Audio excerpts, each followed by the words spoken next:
haber fallecido, ¿no?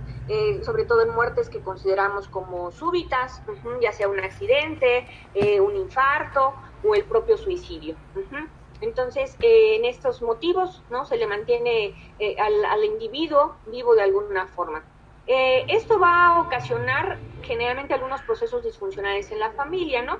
Y va a depender del ciclo vital en el que se encontrara la familia y cada miembro, el rol que ejercía el fallecido y las expectativas que se tenían con respecto a esta persona en la familia. Todo eso, en general, siempre lo tenemos, ¿no? Todos tenemos un papel que jugar y a todos se nos ponen ciertas expectativas, ¿no? Por ejemplo, el padre, pues el que generalmente es el que siga siendo el proveedor, o la madre la cuidadora, o... ¿sí? Bueno, vamos a esperar un momentito.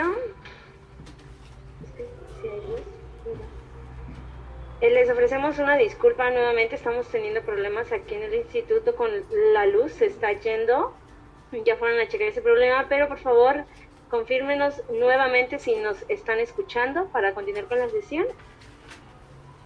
Nos confirman por favor a través del chat. Ok, sí, nos están escuchando. Okay. Bien, podemos continuar. Bien. Entonces les digo las expectativas, ¿no? Del hijo, la hija, ¿no? Que cubran, pues, ciertos papeles, ¿no? Que lleguen a tener una profesión, que lleguen a tener una familia, que lleguen a tener su propio negocio. Entonces, si eso se rompe en algún momento y de forma inesperada, obviamente va a ocasionar una gran pérdida y un gran dolor en los miembros. Hablando exclusivamente de duelo, por ejemplo, Elizabeth Kubler-Ross, que es con su libro sobre la muerte, habla sobre este proceso para lidiar la pérdida, ¿no? Y habla de 5 etapas, tareas o justamente procesos que son una guía para darnos una idea de lo que pasa con un individuo o con una familia después de que hay una pérdida. El primero nos habla acerca de la negación. La negación es en el momento en que nos dan la noticia de que esa persona, nuestro familiar, nuestra amistad, se murió, ya no está en este mundo. Entonces, si todos, o yo creo que casi todos lo hemos experimentado, ¿no? Es un sentimiento como de no es cierto, ¿no? Hablan a veces de un shock, ¿no? De no está pasando. Entonces es negarlo. ¿Por qué? ¿Nos sirve? Sí.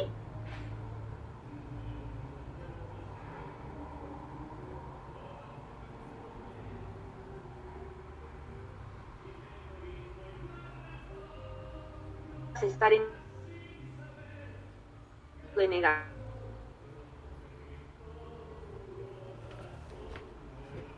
Ocurriendo, esto no es cierto.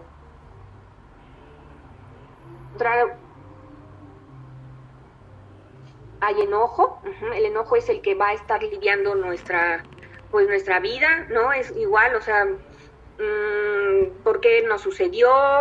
¿Por qué lo hizo? ¿Por qué me lo hizo a mí? ¿Qué no pensó en los demás? Entonces aquí al individuo que lo está sufriendo no se le debe juzgar, no se le debe regañar. ¿Por qué? Porque es parte de este proceso, entonces no lo podemos detener.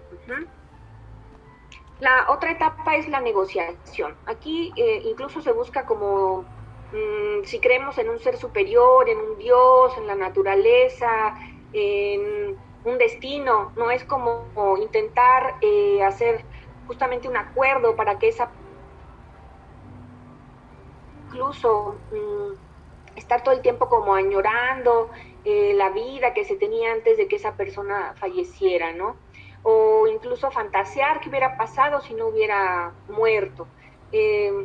Entonces es como estar haciendo un trato, ¿no? Con el más allá, con nuestras emociones, para ir superando ese dolor. Otra etapa, ¿no? Que después nos llega es la depresión, ¿no? Ahora sí ya se instala bien la tristeza, la añoranza, la nostalgia, y es decir, extraño a ese ser querido, ¿no? Y a veces llegan a pensar, pero ¿por qué sigo vivo? ¿O para qué sigo vivo? Aquí hay que tener en cuenta que si estos síntomas o esto que conocemos como depresión se llega a convertir ya en un episodio depresivo, pues hay que tratarlo. Tal vez nos dicen al principio que no debemos de dar medicamentos, ni antidepresivos, ni ansiolíticos para tratar las primeras fases, ¿no? Sobre todo la primera, la de negación. Pero bueno, hay que individualizar. Si vemos a la persona que está realmente en una crisis y está en riesgo también de lastimarse, ¿no? De hacerse daño, de hacerle daño a alguien más, pues bueno, ahí sí necesitamos darle contención, a veces contención farmacológica, ¿sí? Entonces hay que estar como muy pendientes de eso. Y finalmente, lo que se espera que sea la última etapa es esta de aceptación, ¿no? En donde, bueno, ya gracias a esa depresión que se vivió, se puede llegar como a un acuerdo, ¿no? Como a ver que la pérdida es parte de la vida, y que le da sentido a la vida, ¿no? O sea, sabemos que desde el momento en que alguien nace, en algún momento se va a tener que ir y lo vamos a tener que aceptar. Hay que ver que la muerte no fue un castigo, o sea, ni Dios, ni la vida, ni el destino nos está castigando por haberlo quitado de nuestra vida. Simplemente es aprender a vivir con el recuerdo de esa persona, aprender a recordarlo de una forma agradable, y pensar que todo va a estar bien. En las primeras etapas es normal y esperado hablar de cómo era la vida con esa persona, de cómo, pues qué cosas hacían juntos, qué le gustaba, de cómo murió incluso también, de hablarse de cómo fue la muerte, y escuchar, escuchar a estas personas que están con este dolor. También el doctor Neymeyer, quien es psiquiatra, tiene una visión más sistémica en su trabajo. Él nos habla solamente de unas 3 etapas. La primera etapa, que es la etapa de evitación, en donde igual es como la negación, en donde hay embotamiento, hay incredulidad, entonces los sentimientos están como tapados, por así decirlo.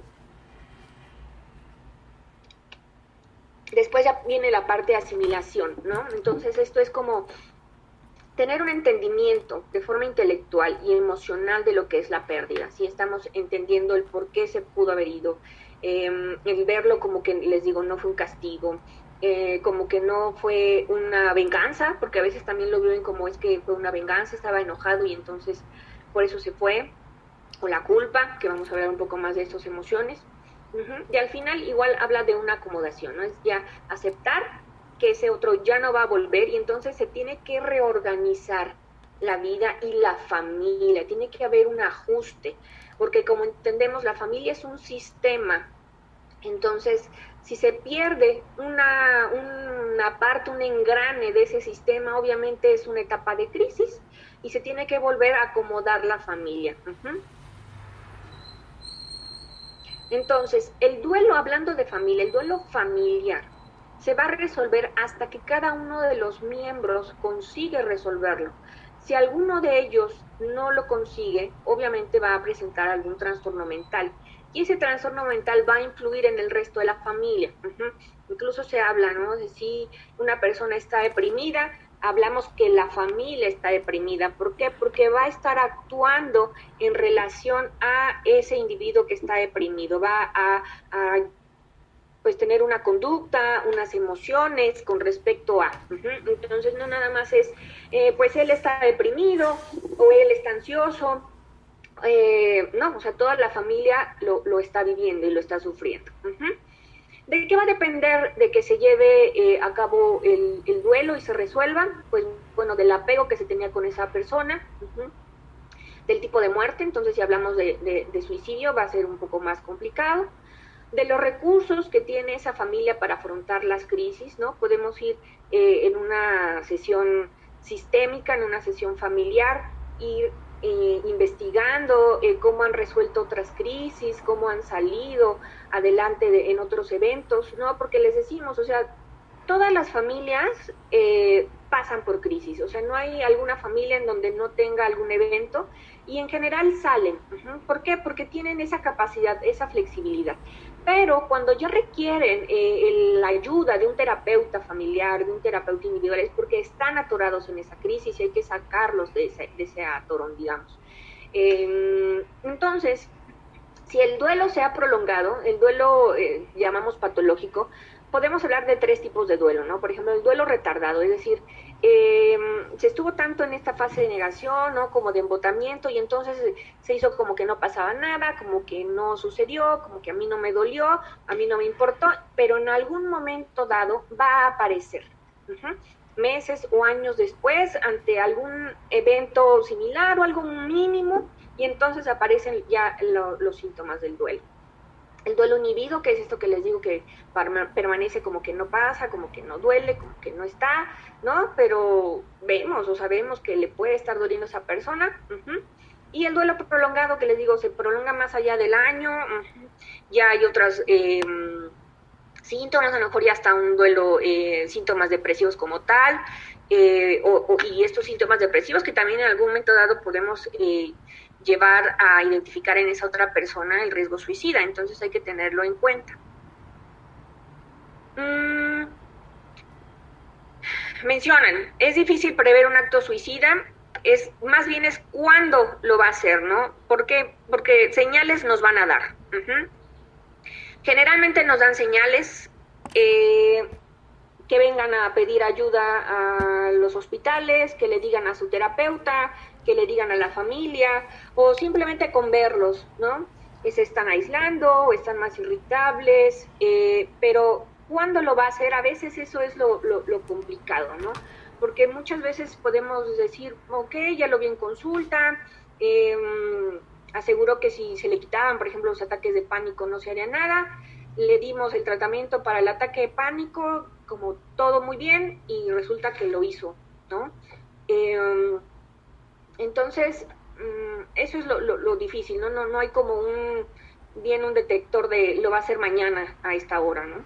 Entonces es lo que va a afectar a todos, a los familiares, a los amigos y a los propios terapeutas. El suicidio, ¿qué causa?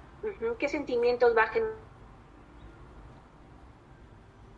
Se fue, no pensó en mí, de reclamarle justamente eso, de que no pensó en mí como su amiga, e incluso el mismo terapeuta es de, ¿por qué no me pudo haber avisado? ¿Por qué no me llamó?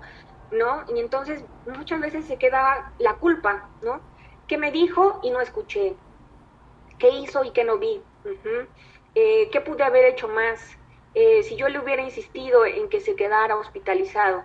Por ejemplo, aquí en el instituto tenemos como la parte legal de los internamientos, ¿no? Todos los internamientos, todas las consultas aquí son voluntarias. Cuando encontramos a un sujeto, ¿no? que tiene mucho riesgo suicida y se le ofrece el hospital, se le dicen todos los beneficios de estar hospitalizado y nos dicen no, muchas gracias. No, yo sé que ustedes se preocupan, pero la verdad yo no me quiero quedar, y ahí nos sacan, ¿no? Ya de, pues es que tengo otras cosas que resolver, tengo otras cosas que hacer, pero ahí es donde notamos la ambivalencia, ¿no? Y nos tienen que afirmar que no se quieren quedar, pero pues nosotros no nos quedamos muy tranquilos, la familia obviamente no se va nada tranquila, y pues hay que recomendarles, ¿no? Se les entrega una hoja de referencia para hospitales en donde no se requiere realmente el consentimiento del paciente, sino del familiar y del criterio médico. Y esperamos que la familia lo lleve, pero ese sentimiento está. Otro sentimiento que se puede generar después de un suicidio en la familia es vergüenza. Es como mi familiar se mató, ¿qué van a pensar de mí? ¿No? O sea, que yo fui una mala madre, que fui un mal padre, un mal hijo, ¿no? Y entonces viene de la mano con el estigma. En mi familia alguien se mató. O sea, qué pena, prefiero decir que chocó, que lo mataron, que le dio un infarto, a decir que tenía una enfermedad mental y eso fue lo que le ocasiona la muerte, ¿no? Y los sentimientos ya de autodestrucción, ¿no? El creer, pues ya no necesito estar aquí y entonces necesito estar con él, con ella, ¿no? Y me quiero ir y entonces empezar a buscar conductas de riesgo. A veces no directamente pueden ser las ideas suicidas o los intentos, ¿no? Empezar a consumir más alcohol, empezar a consumir drogas, ponerse en situaciones de riesgo, ¿no? Manejar de forma pues riesgosa, salir de noche, salir con desconocidos. Entonces todas esas conductas que en algún momento lo pueden suicidio se vuelve un secreto familiar, ¿no? Algo que no se dice,